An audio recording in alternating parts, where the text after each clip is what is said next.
Shalom, kembali kita ke renungan singkat. Selamat berjumpa kembali. Kita akan melanjutkan mengenai perenungan tentang bergaul karib dengan Tuhan. Dan kita harus menyadari bahwa bergaul karib dengan Tuhan itu sesuatu yang sangat penting. Tokoh-tokoh yang disebutkan di dalam kitab suci, orang-orang yang diberkati, orang-orang yang sukses, berhasil, dan berkemenangan dalam Tuhan adalah ternyata orang-orang yang bergaul karib dengan Tuhan. Nah, kita akan melanjutkan hari-hari ini sedang merenungkan khususnya mengenai berdoa, mengenai berhubungan dengan Tuhan, yaitu dengan doa. Dan judul renungan singkat hari ini adalah doa Ester. Doa Ester, kita akan melihat keteladanan Ester. Mari kita berdoa lebih dahulu.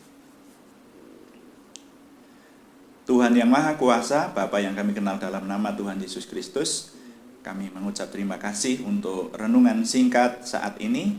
Urapi kami semua, urapi firman-Mu, sehingga sungguh menjadikan hidup kami dibekali dalam menyembah dan mengabdi kepada Tuhan.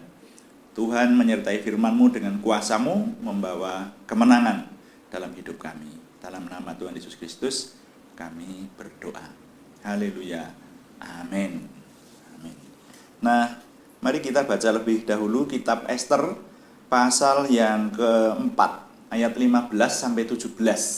Kitab Ester pasal yang keempat, ayat 15 sampai 17. Saya baca untuk saudara. Maka Ester menyuruh menyampaikan jawab ini kepada Mordekai.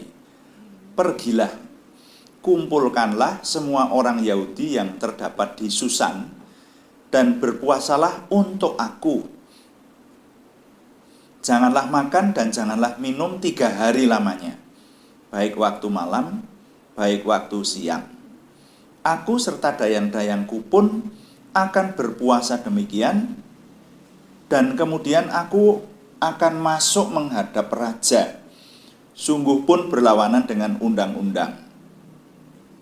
Kalau terpaksa aku mati, biarlah aku mati. Maka pergilah Mordekai dan diperbuatnyalah tepat seperti yang dipesankan Ester kepadanya. Nah, sampai di situ pembacaan saya. Saudara sekalian, doa Ester ini mengajarkan kepada kita yang pertama adalah bahwa ini permintaan dari orang yang tertindas. Permintaan orang tertindas. Jadi dalam kisah Ester itu, Ester serta bangsanya itu menjadi orang buangan di negara Babil, dan dia dibenci oleh seorang pejabat negara, bisa disebut orang kedua di situ, namanya Haman. Haman ini yang akhirnya merencanakan sebuah pembantaian besar-besaran. Ya, kalau saudara membaca nanti, yaitu tanggal tertentu ditetapkan, semua sukunya Ester, yaitu umat pilihan Tuhan pada waktu itu, akan dibantai secara besar-besaran. Hal inilah yang akhirnya menggerakkan Ester untuk berdoa, dan dia mengajak sukunya, termasuk pamannya yang namanya Mordekai, itu diajak berdoa, dan dengan doa puasa, saudara.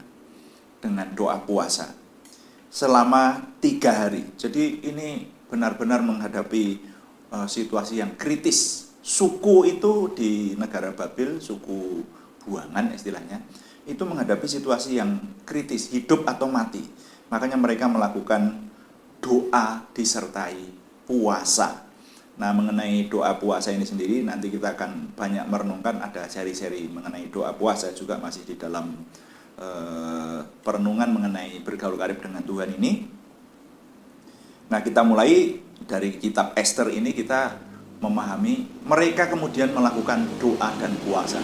Jadi ada waktu mereka merendahkan diri di hadapan Tuhannya untuk meminta supaya mereka diberi hidup, saudara-saudara sekalian. Supaya mereka untuk menghadapi hari pembantaian itu diberi pertolongan oleh Tuhan.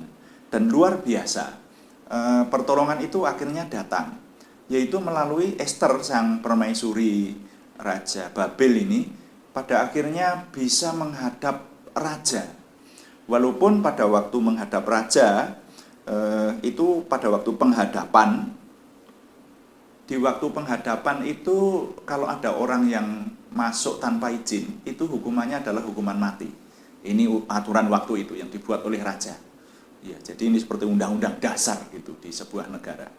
Nah, makanya Ester berkata kepada pamannya Mordekai, aku akan menghadap raja, minta supaya hukum pembantaian itu yang sudah ditetapkan di tanggal tertentu itu bisa diubah seperti itulah, gampangannya kalau saya sebutkan dalam waktu singkat semacam ini.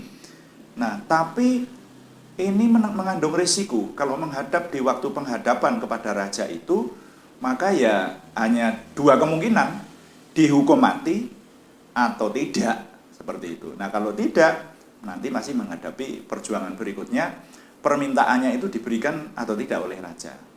Nah itu, jadi wah, ini bisa dibayangkan, ini waktu yang sangat menekan, saudara. Mereka melakukan doa dan puasa, pada akhirnya Tuhan menolong dengan kuasanya.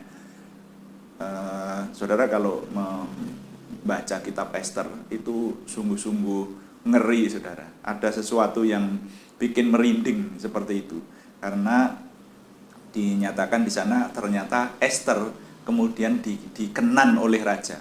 Ya, saya percaya ini karena doa dari bangsanya, dari sukunya, yang waktu itu melakukan doa puasa selama 3 hari, memohon kepada Tuhan, maka doa Ester dan sukunya itu dikabulkan. Pada akhirnya situasi berbalik. Jadi hukuman itu akhirnya malah dijatuhkan kepada Haman, yaitu orang yang punya inisiatif untuk memusnahkan umat pilihan Tuhan waktu itu. Sedangkan Ester tetap menjadi permaisuri raja, dan kalau dibaca terus maka nanti akhirnya Haman itu juga menjadi pejabat negara, malah akhirnya semacam itu. Jadi doa yang dengan sungguh-sungguh disertai dengan puasa itu besar kuasanya. Nah, oleh karena itu mari kita merenungkan hal ini. Kita yang hidup di zaman perjanjian baru sekarang ini kalau berdoa cukup dalam nama Tuhan Yesus. Ya, kita memohon kepada Tuhan apapun yang kita minta, apapun yang akan kita ucapkan, kita sampaikan kepada Tuhan yang Maha Kuasa, Bapa di surga itu, semuanya berlandaskan nama Tuhan Yesus, sudah sampai kepada Tuhan.